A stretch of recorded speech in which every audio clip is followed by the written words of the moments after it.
وبركاته. السلام عليكم ورحمة الله وبركاته. وعليكم السلام. الصلاة والسلام عليك يا رسول الله. الصلاة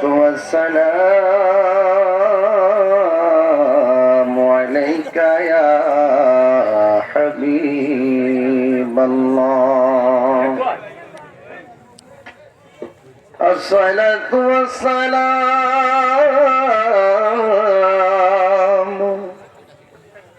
عليك يا شفيع المذنبين. الصلاة والسلام عليك يا رحمة للعالمين. اللهم محمد وعلى آل سيدنا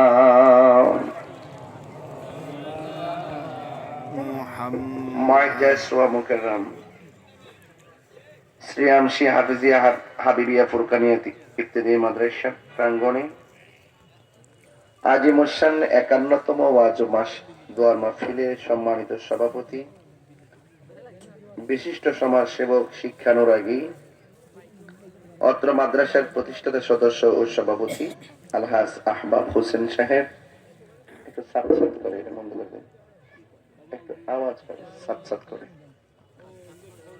আজকের মাহফিলে সম্মানিত প্রধান অতিথি, মেয়ার বাজার ফাজিল মাদ্রাসার সম্মানিত অধ্যক্ষ আলহাজ মাওলানা আব্দুল মুক্তাদির খান সাহেব, মাওলানা খন্দকার আবুল কাসেম সাহেব, মাওলানা কামরুল ইসলাম নাসিমুল সাহেব,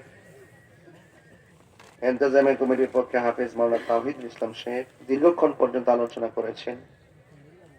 তরুণ বক্তা দুলাল আহমদ তাহিরি সাহেব সহ ওয়া মুবাল্লিগিন উলামায়ে কিরাম, যে মহান রব্বে করিম আমাদের সকলকে আজ মুসলিম মাহফিলে আসার সুযোগ দিয়েছেন, শুকরিয়া দান পড়ুন আলহামদুলিল্লাহ। লাখ কোটি দরুদ ও সালাম ওই নবীর নূরানি কদম মুবারককে, যিনি হায়াতুন নবী, নূর নবী, গায়বের খবর দেন ওয়ালা হুজুরে পুর নূর সাল্লাল্লাহু আলাইহি ওয়াসাল্লামের উম্মত হিসাবে আল্লাহ পাক আমাদের সকলকে কবুল করেছেন। এই জন্য শুকরিয়া তার আবারও পড়ি আলহামদুলিল্লাহ। আপনারা জানেন যে আমি অত্যন্ত ব্যস্ততার ভিতরেও আজ আপনাদের মাঝে এসেছি। আমি অনেক আগেই ঘোষণা করেছিলাম 12ই ফেব্রুয়ারি আগ পর্যন্ত আমার যত মাহফিল আছে সব মাহফিলগুলো ক্যান্সেল। এরপরও আপনারা অনেক আশা করি মাহফিলটা সাজিয়েছেন। তো শেষ পর্যন্ত আমি এই মাহফিলে উপস্থিত হয়েছি। তো যে রব্বে করিম আমাদের সকলকে এনেছেন, আবারও পড়েন আলহামদুলিল্লাহ। অনেক আশিকিনরা আপনারা এসেছেন। ৫১তম মাহফিলটা সাধারণ কোনো মাহফিল নয়। এই ৫১ বছরের ভিতরে অনেক ৫১ জন তরুণ, যুবক, মুরব্বী, পুরুষ, মহিলা কবরে চলে গেছে। কি আছেন এরকম?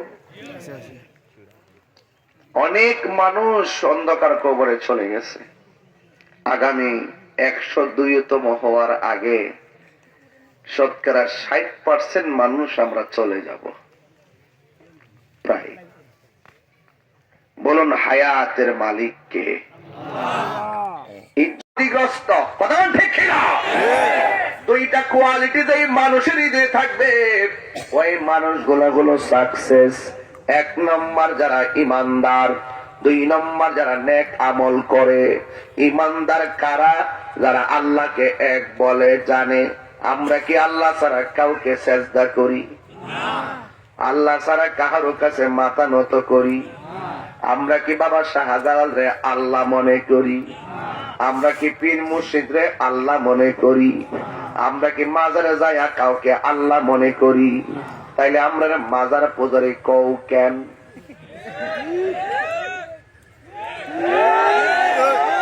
বলেন ঠিক না বেঠিক?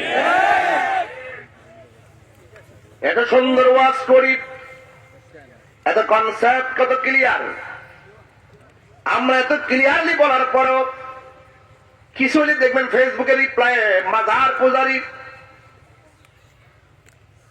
যারা মাজার পূজারি কইছে যাইয়া দেখেন তারা মন্দিরের সামনে প্রসাদ খায়।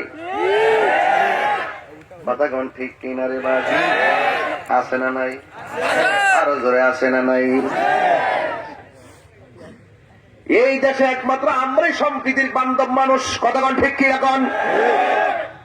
আজ থেকে বহুত বছর আগে বলছি, হিন্দু মন্দিরে যাবে, বৌদ্ধ পেগোড়ায় যাবে, খ্রিস্টান গির্জায় যাবে, মুসলমান মসজিদে যাবে, যার যার ধর্ম পালন করবে, কোনো বাধা দেওয়া যাবে না। আর লঙ্গের তুলি থাকুই না মানুষগুলা এখন প্রেম উতলায় উঠছে হিন্দু প্রীতি। আসলে হিন্দু প্রীতি না, বুড়ের রাজনীতি।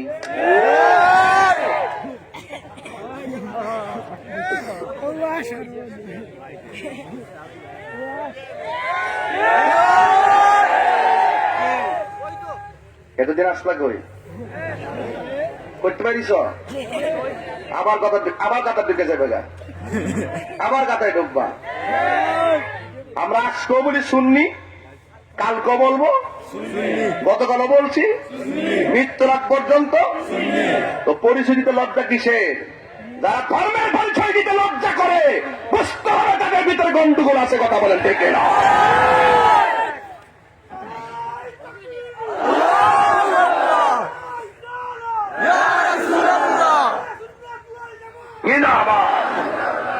আল্লাহু আকবার বলেন।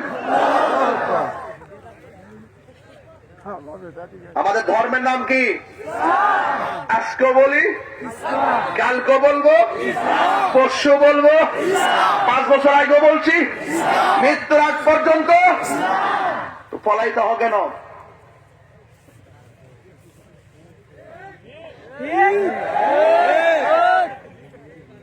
ডাল মে কুছ কালা।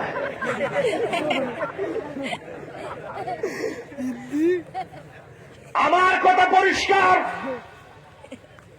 আমার কনসেপ্ট ক্লিয়ার। ইসলাম শান্তির ধর্ম, ইসলাম মানবতার ধর্ম, ইসলাম মানব কল্যাণের ধর্ম। হাতে হাত রাখুন, কাঁধে কাঁধ রাখুন, বুকে বুক মিলান, ভালোবাসার চোখে চোখ রাখুন, ঐক্যবদ্ধ হন। আমরা কেউ কাউকে মাইনাস ফর্মায় না রেখে ঐক্যবদ্ধ হয়ে আউলিয়া কেরামের চেতনা ও শাহজালালের চেতনা বুকের মধ্যে ধারণ করে প্রতিজ্ঞা করুন, ইনশাআল্লাহ বাঁচতে হলে নবীকে নিয়ে বাঁচব, মরব, নবীকে ভালোবেসে মরব, কোরআনের প্রেম হান্ডের হৃদয় ধারণ করব, মুনাফিকি করব না, কেউ কাউকে ছেড়ে যাব না। এই ওয়াদা করতে পারলে কাগজে কলমে লিখে দিব, এই দেশের মস্তদে ইসলাম পন্থীতে বিজয় হবে। কথা বলেন ঠিক কিনা?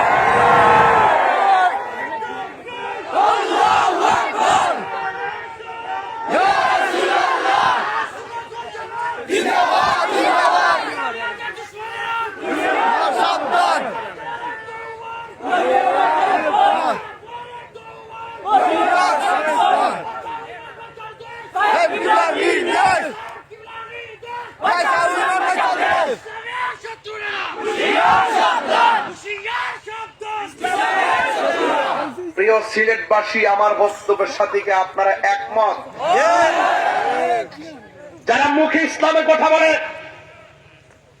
স্বার্থের জন্য ইসলামের কথা বলে, স্বাস্থ্যের জন্য ঝুট করে, আবার স্বার্থের জন্য ঝুট ভেঙে দেয়, যারা স্বার্থের জন্য সামনে আগায় আবার স্বার্থের জন্যই পলে যায়, এরা মুনাফিক। কথা বলেন ঠিক কিনা বলেন? এই মুনাফিকি করা যাবে না। এই দেশে ইসলাম আনছেন আল্লাহর ওলিগণ।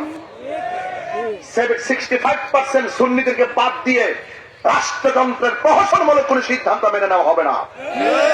কথা বলেন ঠিক না ঠিক?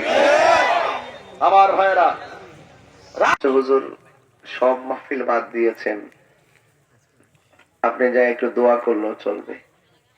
আমি বলেছি বাবা, দোয়া করতে 5 মিনিট লাগে, যাইতে তো 4 ঘন্টা লাগে, আবার আসতে তো 4 ঘন্টা লাগে, 8 ঘন্টার সময় আমার দিব কে?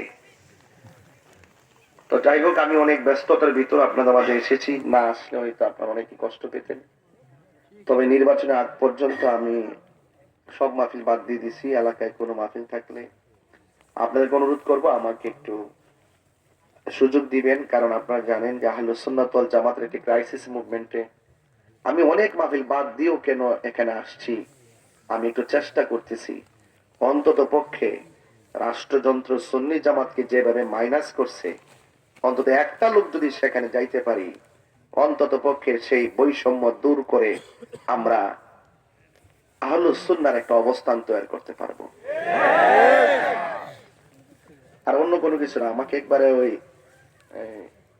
অনেক সম্মান করবে, এটা আমার নামের জন্য আসছি না, নামের জন্য না, এমনিতে আমাকে অনেক সম্মান আপনারা করেন, অনেক ইজ্জত করেন, অনেক যে চেয়ার পাই, যে সম্মান পাই, যে মানুষ নিয়ে কথা বলি, এর চেয়ে তার কি ইজ্জত আছে? সবচেয়ে বড় ইজ্জত হলো কোরআন সুন্নাহর কথা বলতে পারা। কথা বলেন ঠিক না? এরপর আমরা চেষ্টা করতেছি, আপনারা আমাদের জন্য দোয়া করবেন, মাইন্ড করেন না। মাহফিল বাদ গেলে আবার মাহফিল হবে ইনশাআল্লাহ। এই জন্য আপনারা আজকে যেহেতু সাজাই ফেলছেন, আমি আসছি, আগামীতে প্রোগ্রাম গুলো যেন আপনারা এরকম না সাজান আমি অনুরোধ করব। নির্বাচনের পর আমি সবগুলো মাহফিল দিয়ে দিব ইনশাআল্লাহ। আল্লাহ কবুল করুক, আমিন কর না কেন? আপনারা কি আমার প্রতি অসন্তুষ্ট? তো ওরা বলছে যে দোয়া করলে চলবে, কিন্তু আমি তো দোয়া কইরা সন্তুষ্ট হইতাম না, আমার কিছু কথা কইতেইব। কথা কন ঠিক না বেঠে? কিছু কথা তো কইতেইব, কিছু আলোচনা করতে তো নেই। ইনশাআল্লাহ আল্লাহ কবুল করুক, আমিন কর না কেন? তো যাই হোক, আমার একটা ইনসাফ আছে, বিবেক আছে, সেই বিবেকের কারণে যে আমার ওনার কথা যখন শুনছি যে উনি বাহির থেকে, আমাদের অনেক প্রবাসীরা বাহির থেকে আসছেন, আমি প্রবাসীদেরকে অনেক লাইক করি এবং ওনারা এই দেশের সম্পদ। কথা বলেন ঠিক না? সবকিছু মিলে আজ এসেছি, আলহামদুলিল্লাহ। আবার পড়েন সবাই আমার সাথে, বলেন আল্লাহুম্মা সাল্লি আলা মাশাআল্লাহ সাইয়্যিদিনা মাওলানা মুহাম্মদ ওয়া আলা আলি সাইয়্যিদিনা মাওলানা মুহাম্মদ। চলে গেছে? ও আচ্ছা, সাউন্ডটা একটু নেমে গেছে না? গভীর মনোযোগ, হোক দিনের বেলা, হোক অনেক কষ্ট, সব মনে করেন এই কষ্ট, এই ত্যাগ, এই পরিশ্রম অন্য কাহার জন্য আজকে আমরা করি নাই। আমার আল্লাহ বলেন, উল ইন্না সালাতি ওয়া নুসুকি ওয়া মাহইয়ায়া ওয়া মামাতি লিল্লাহি রাব্বিল আলামিন।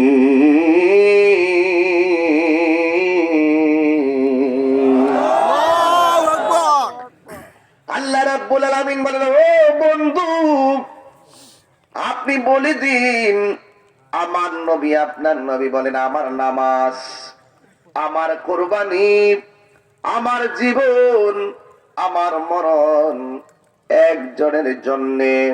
জবান খুলে বলুন তিনি কে? এই জন্য আমার জীবন, আমার মরণ সব আল্লাহর জন্যে। যিনি মাহফিলে নিয়ে এসেছেন, তিনি এখান থেকে বাড়িতে যাওয়ার সুযোগ না দিলে যাওয়া সম্ভব, কারণ কেউ জানে না কে কোন দিন মরণ হয়ে যাবে। আমার জীবনে আমি অনেক বক্তার ওয়াজ মাটির মধ্যে বসে বসে শুনেছি। ওই মাটিতে বসা শ্রোতারা আল্লাহ চেয়ারে বসে ওয়াজ করাই। জবান খুলে বলুন দেওয়ার মালিক কে? আমার জীবনে আমি যেই বক্তাদের ওয়াজ শুনেছি, এমন অনেক বক্তা আজ কবরে চলে গেছি, আগের মতো আর সুর দিতে পারে না। এখান থেকে আমার জীবনের মেসেজ হলো, আমিও তো একদিন কণ্ঠ হারিয়ে ফেলবো, আমিও তো একদিন পৃথিবী ছেড়ে চলে যাব। টাকাওয়ালা পয়সাওয়ালা যেই থাকুক না কেন, আপনারা জবান খুলে বলুন হায়াতের মালিক কে? আমার মরণের কতদিন বাকি আমি জানিলাম না গো আল্লাহ।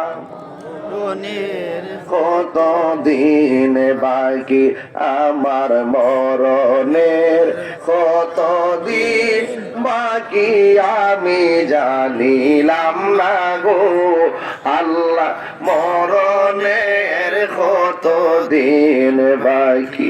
আর আজরাইলা শিয়া যখন হস্তে দিবা দরে, আজরাইলা শিয়া যখন হস্তে দিবা দরে, তখন আমার মনা ভাই করবালো কালো কি আমি জানিলাম না গো আল্লাহ, মরণের কত দিন বাকি।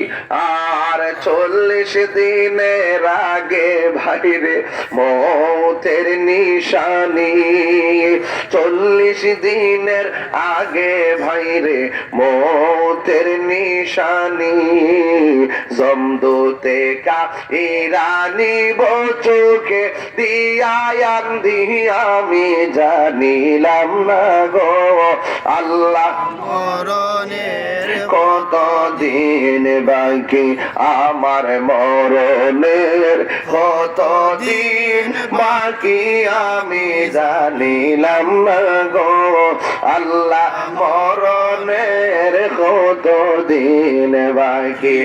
আর হায়াত হইল হাতে বাইরে, মত হইল পায়ে, যেই জায়গা যার মরণ লেখা সেই যায় গাছে মরে আমি জানিলাম না গো আল্লাহ, মরণের কত দিন বাকি আমার মরণের, কত দিন বাকি আমি জানিলাম না গো আল্লাহ, মরণের কত দিন বাকি। একটা জবান বন্ধ রাখবেন না, মহব্বতে মায়ার শুরু বলুন সুবহানাল্লাহ। আমার ভাইরা, জীবন কার জন্য? আল্লাহর জন্য। হায়াতের মালিক আমার আল্লাহ। জোরে বলেন কে? নিঃশ্বাসের কোনো বিশ্বাস। এত বড় শৈত্য প্রবাহ পড়ল, গায়ের মধ্যে ব্লেজার লাগাইলাম, গায়ের মধ্যে চাদর পরলেন। আপনার বাড়ির পাশে গুরুস্থানে আপনজনরা এতিম হয়ে পড়ে আছে। কিসের ঝড়, কিসের বৃষ্টি? আল্লাহু আকবার করে কেন? বাড়ির পাশে আগুন লাগলে ফায়ার সার্ভিস আগুন নিভাই, কবরের ভিতরে জাহান্নামের আগুন লাগলে নিভাইবার কোন সুযোগ নাই। এই জন্য আমার এমপি সাহেবের যেই ঘর, আমারও সেই ঘর। কথা কোন ঠিক নিবাজেন? একটা রিক্সাওয়ালা কবরের মধ্যে যেই কবরে শুইবে, ঘরটা কি টিনের ঘর না মাটির ঘর? 3 বারের প্রধানমন্ত্রী, সাবেক প্রধানমন্ত্রী বেগম খালেদা জিয়া চলে গেল, ঘরটাকে বিল্ডিং ঘর না মাটির ঘর? পল্লী বন্ধু এরশাদ চলে গেল, ঘরটা কি টিনের ঘর না মাটির ঘর? যেই কবরে চলে যাবে, সবার ঘর একটা ড্রেস, একটা ড্রেসটা কি লাল না সাদা? তার মানে বোঝা গেল, তুমি যতই বাহাদুরি করে আসমানে উঠো, কবরে ঘরে কিন্তু আজীবন পরে থাকবা। এই কবরটাকে সাজাইতে গেলে টাকা পয়সা দিয়ে সাজান যায় না, এই কবরটাকে সাজাইতে হবে ঈমান আর আমল দিয়া। কথা কনা ঠিক কিনা? হেলাই হেলাই সময় নষ্ট করে দেওয়া যাবে না। ওই কবরটাকে কেমন করে সাজাবেন? আমার নবী বলেন, মানুষ যখন কবরে যাবে, তার ডান পাশ দিয়ে একটা নূরের বাতি জ্বলবে। জিগাইব, তুমি কেডা গো? আমারে চিনো না? আমি হইলাম তোমার দুনিয়ার কোরআন তেলাওয়াত। এরপরে বাম দিক দিয়ে আরেকটা আলো জ্বলবে গো। জিজ্ঞাসা করবে, তুমি কে? আমার চিনো না? আমি কইলাম তোমার দুনিয়ার নেক আমল। সুবহানাল্লাহ। এখন প্রশ্ন হলো, আমল কখন কবুল হয় জানেননি? যদি তার ঈমান থাকে। কথা কোন ঠিক কিনা? এই জন্য আল্লাহ রাব্বুল আলামিন আমলের কথা বলার আগে ঈমানের কথা বলেছেন। ওয়াবাশশিরিল্লাযীনা আমানু ওয়া আমিলুস সালিহাতি আন্না লাহুম জান্নাতিন তাজরি মিন তাহতিহাল আনহার। জান্নাতের শুভ সংবাদ তাদের জন্য যারা ঈমানদার, জান্নাতের শুভ সংবাদ তাদের জন্য যারা নেক আমল করে। এছাড়া যত মানুষ আছে সব ক্ষতিগ্রস্ত। ইন্নাল